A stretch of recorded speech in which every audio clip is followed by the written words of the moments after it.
এই জায়গায় দাঁড়িয়ে তদন্ত একটু ধীর গতিতে এগোচ্ছে, কারণ এভিডেন্স কালেক্ট করতে গিয়ে একটা তদন্ত বেসিক্যালি চলে এভিডেন্স এবং কোনো রকম স্টেটমেন্টের ওপর। তো এখানে ব্যাপারটা হচ্ছে, এখানে অর্ধেক লোক এই রেপ অ্যান্ড মার্ডার কেসে যেটা মেন অ্যাকিউজড, সে মুখ খুলতে চাইছে না, তাকে ভয় দেখানো হচ্ছে, বিভিন্ন ক্ষেত্রে ভয় দেখানো হয়েছে এবং জেলের ভিতরে থাকার পরেও তাকে ভয় দেখানো হচ্ছে। কারণ জেলের ভেতরে থাকলেও সে রাজ্য পুলিশের আওতার ভেতরে। তো সেই জায়গায় দাঁড়িয়ে যেহেতু এখানে রাজ্যর একটা ইনফ্লুয়েন্স কাজ করছে, কারণ এটাকে একটা রূপ দেওয়া হয়েছিল যে প্রথমে সুইসাইড বলা হয়েছিল, তারপর বলা হয়েছিল আনন্যাচারাল ডেথ বা ইউডি অ্যাক্টে এফআইআর রেজিস্টার হয় এবং এফআইআরটা পরে ট্যাম্পার হয়, তারপর আবার নতুনভাবে এফআইআর রেজিস্টার হয়। তার মানে রাজ্য সরকারের একটা প্রবণতা ছিল প্রথম থেকে এই জিনিসটাকে ধামাচাপা দেওয়ার। তো সেই জায়গায় দাঁড়িয়ে সবথেকে বড় কথা, কেউ মুখ খুলছে না, আর মুখ খুললেও তারা অর্ধেকভাবে খুলছে। একটা কোনো জায়গায় একটা ভয়ের বাতাবরণ তৈরি হয়ে গেছে এই কেস নিয়ে, যারা অ্যাকিউজড বা যারা সাসপেক্টেড, যার ভিত্তিতে এটা একটু প্রক্রিয়াটা একটু ধীর গতিতে এগোচ্ছে। বাট এটা আলটিমেট একটা জায়গায় পৌঁছবে এবং সলিউশন বেরোবে। একটা না একটা সময় তাদেরকে মুখ খুলতে হবে, কারণ একটা কথা আছে যে সত্য কোনো দিন চাপা থাকে না, এবং অবশ্যই সেটা থাকবে। আজকে আরজি কর মামলার শুনানি ছিল হাইকোর্টে। সিবিআই আজকে কেস ডায়েরি পেশ করার কথা ছিল, তো কী বিষয়ে সিবিআই আজকে আলোকপাত করেছে আমাদের সে সম্পর্কে একটু বলুন। আন্ডার 70 অফ বিএনএসএস অ্যাক্টে আগে প্রিভিয়াস জাজমেন্টে জাস্টিস চিত্তাকর ঘোষ পরিষ্কার জিজ্ঞেস করেছিলেন যে এটা is it sole person convicted or another person also involve.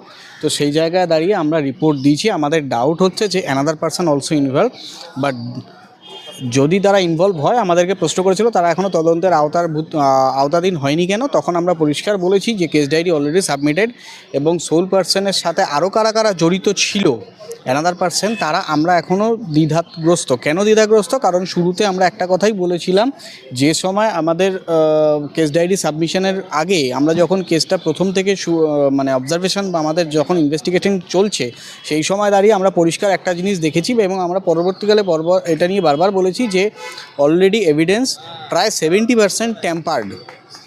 যে ডিএনএ প্রিজার্ভেশন হয়েছিল সেই ডিএনএ প্রিজার্ভেশনটাও সেটা নিয়ম মেনে হয়নি যখন কেসটা কলকাতা পুলিশের আন্ডারে ছিল, এবং তড়িঘড়ি বডির পিএম হয় এবং পিএমের পর ডিএনএ প্রিজার্ভেশন হয় এবং ডিএনএ প্রিজার্ভেশনের সময় যে পদ্ধতি অবলম্বন করার দরকার ছিল সেই পদ্ধতি যথাযথভাবে পালন করা হয়নি, যার ভিত্তিতে ডিএনএ অলরেডি কিছুটা হলেও প্রিজার্ভ হয়নি। কারণ ডিএনএ প্রিজার্ভ করতে যারা এসছিলেন তারা, আমরা পরে জানতে পেরেছি যে তারা মাইক্রোবায়োলজি স্টুডেন্ট ইন্টার্ন, যেটা কিনা বেলগাছিয়াতে আপনার ফরেন্সিকের একটা ইনস্টিটিউশন আছে, ল্যাবরেটরি আছে, ওখান থেকে তারা আগত, যার ফলে তারা এক্সপার্ট নয়, যার ফলে ডিএনএ প্রিজার্ভটা অনেকটাই ব্যাহত হয় এবং প্রক্রিয়াটা অনেকটাই ব্যাহত হয়। এবং যে চাদরটা, প্রথম কথা হচ্ছে যে রাতে অভয়ার অ্যাকচুয়াল যে যখন রেপ অ্যান্ড মার্ডারটা হয় সেই রাতে যে চাদর ইউজ করা হয়েছিল, পরে সেই চাদরটা চেঞ্জ হয় এবং চাদরটা সবার সামনে প্লেস করা হয় এবং সবার সামনে সহ যে এভিডেন্স হিসেবে আমাদেরকে তুলে দেওয়া হয় যে চেঞ্জ হয়ে যাওয়ার পর যে চাদরটা ছিল সেই চাদরটা, বাট আসল যে চাদরটা ছিল বা একটা লাল কম্বল ছিল সেই কম্বলটা কিন্তু আমরা পাইনি এবং আসল চাদরটাও আমরা পাইনি, আমাদের হাতে দেওয়া হয়নি, যার ভিত্তিতে এভিডেন্স অনেকটাই ট্যাম্পার এবং আমরা সেই ক্ষেত্রে মনে করছি অনেক পার্সন এর সাথে জড়িত আছে। বাট এটা রেপ কিনা এখনও আমরা বলতে পারছি না, কারণ সেই রিপোর্ট আমরা পাইনি, কারণ ওখানে একজন লেডিসের ডিএনএ ট্রেসও পাওয়া গেছে, যার ভিত্তিতে আমরা বুঝতে পারছি না যে এটার সাথে অ্যানাদার পারসন অলসো ইনভলভ কিনা। কারণ আমরা যেটা বিগত দিনে দেখে এসেছি, যার ভিত্তিতে অনেক ক্ষেত্রে অনেক জায়গায় অনেক কথা উঠে আসছে এবং যার ভিত্তিতে আমরা তদন্ত এবং অভয়ের মা বাবা পিটিশনারের ভিত্তিতে যে আমাদের তদন্তটা উঠেছে, তাদের সন্দেহ ছিল কিছু পার্সনের দিকে, যার ভিত্তিতে আমরা ডেকে পাঠিয়েছি। তারপর আমাদের জাস্টিস তীর্থঙ্কর ঘোষ পরিষ্কার আমাদের জিজ্ঞেস করেন যে পিটিশনারের যিনি পিটিশনার উনি কমপ্লেনেন্ট, ওনার বক্তব্য অনুযায়ী যে অ্যাডিশনাল ডেপুটি সুপারিনটেন্ডেন্ট দোষী ছিলেন বা ডেপুটি সুপারিনটেন্ডেন্টকে ডেকে পাঠানো হয়েছে কিনা। আমরা পরিষ্কার বলেছি আমরা নোটিশ সার্ভ করেছি, বাট উনি যে কোনো কারণে হোক আসেননি, উনি শারীরিক অক্ষমতা বা মেডিকেলের জন্য উনি আসতে পারেননি, সেইটা আমাদেরকে দিয়েছেন। পরবর্তীতে ওনাদেরকে একটা টাইম ডিউরেশন দেওয়া হয়েছে, যদি আসতে পারেন ভালো, বা আমরা বলেছি পরিষ্কার যে তদন্তের স্বার্থে আমরা আমাদের হেফাজতে নিয়ে বা আমরা আমাদের সেন্টারে নিয়ে জিজ্ঞাসাবাদ করতে চাই বা ওখানে গিয়ে জিজ্ঞাসাবাদ করার জন্য আমরা কোর্টে পারমিশন চেয়েছি এবং কোর্ট সেটা অ্যালাউ করেছে।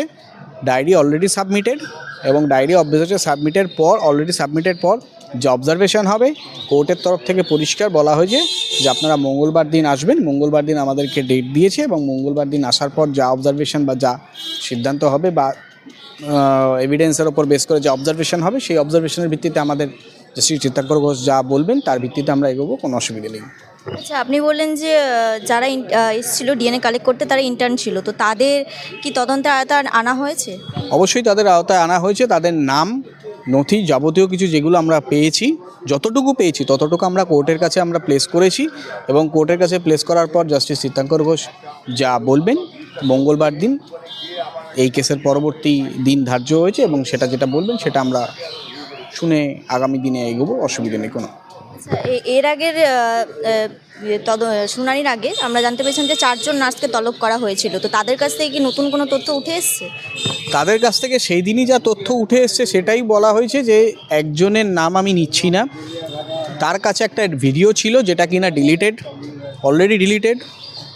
সেই রাতে তার পরদিন সকালেই সেটা ডিলিট করা হয়েছে, এবং ডিলিট করা হয়েছে কোন আইপিএসের নির্দেশে সেটাও সে স্বীকার করেছে বকলমে, এবং তার স্টেটমেন্ট অন রেকর্ডে সেটা আমরা প্রিভিয়াস ডেতেই আমরা কোর্টকে রিপোর্ট করেছি, এবং তার উপর বেস করে আমরা বলেছিলাম যে তখন যিনি আইপিএস অফিসার ছিলেন কলকাতা পুলিশে কর্মরত, এখন তিনি কলকাতা পুলিশের আওতাতে নেই, তিনি অন্য ডিপার্টমেন্টে আছেন, তো তাকে ডেকে পাঠানোর জন্য এবার আমরা বলেছি, প্রেয়ার করেছি, যদি ডেকে পাঠানো হয় বা আমাদের হেফাজতে নেওয়ার পারমিশন দেয় আমরা নিশ্চয়ই সেটা ফলো করব। আচ্ছা, যে আপনারা যে বলছিলেন যে নেপালে নাকি একজন পালিয়ে গেছে, যে তাকে কি তদন্তে আনা যাচ্ছে? অবশ্যই তার জন্য প্রসিডিওর চলছে। নেপালের যিনি ডাক্তার অভিষেক সেন বলে যিনি আছেন, উনি অলরেডি সেই রাতেই পালিয়ে গেছেন, এবং যে দুজন ভিন দেশে চলে গেছেন ইন্ডিয়ার বাইরে, তারা অনেকটা দূরেই চলে গেছে, এবং তাদের 3 জনকে আনার প্রক্রিয়া শুরু হয়ে গিয়েছে অলরেডি। আমরা যোগাযোগ রাখছি, এবং বিদেশ মন্ত্রকের তরফ থেকেও সেখানে যোগাযোগ রাখা হচ্ছে। তাদের উপর তো অভিযোগ আছে, তো এই ঘটনা তো ঘটেছে এর আগের বছর, তো এত সময় লাগছে কেন?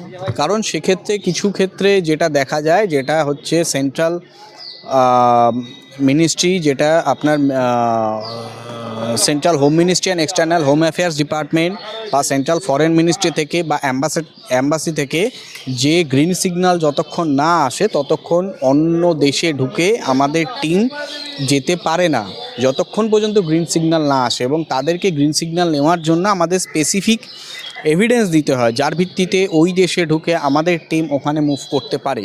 কিন্তু যতক্ষণ পর্যন্ত আমরা স্পেসিফিক কোনো অর্ডার বা স্পেসিফিকভাবে কোনো রকম এক্স্যাক্ট এভিডেন্স আমরা তুলে দিতে না পারছি, এভিডেন্সের থেকেও বড় কথা হচ্ছে যতক্ষণ পর্যন্ত স্পেসিফিক কোনো অর্ডার ওনাদের নামে যদি ওয়ারেন্ট ইস্যু হয়ে যায় বা যদি কোনো রকমভাবে রেড কর্নার ইস্যু হয়, দেন আমরা মুভ করতে পারি। সেটা আমরা অ্যাম্বাসিকে জানাতে পারি, এবার ওখানকার ওখানে যিনি ভারতের অ্যাম্বাসি আছে উনি তাকে জানাবেন, এবং আফটার দেন ওখান থেকে গ্রিন সিগন্যাল আসলে তারপরে এখান থেকে মুভ করা সম্ভব হয়।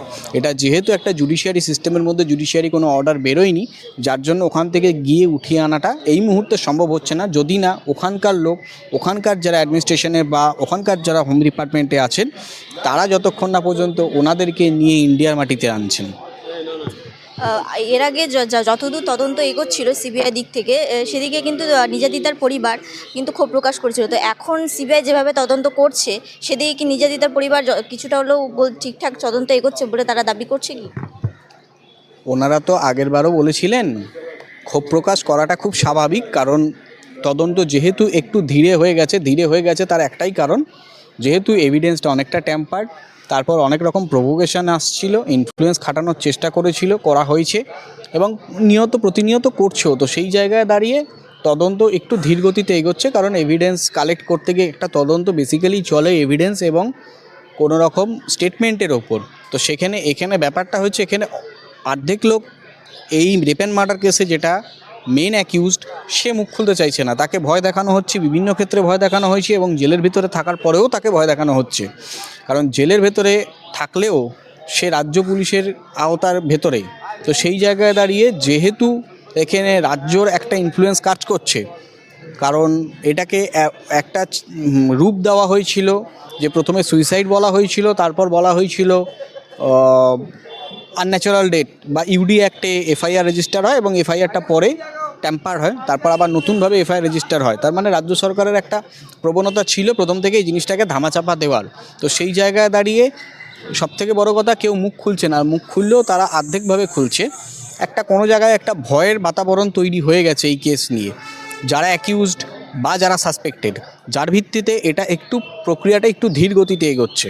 বাট এটা আলটিমেট একটা জায়গায় পৌঁছবে এবং সলিউশন বেরোবে। একটা না একটা সময় তাদেরকে মুখ খুলতে হবে, কারণ একটা কথা আছে যে সত্য কোনো দিন চাপা থাকে না, এবং অবশ্যই সেটা থাকবে না।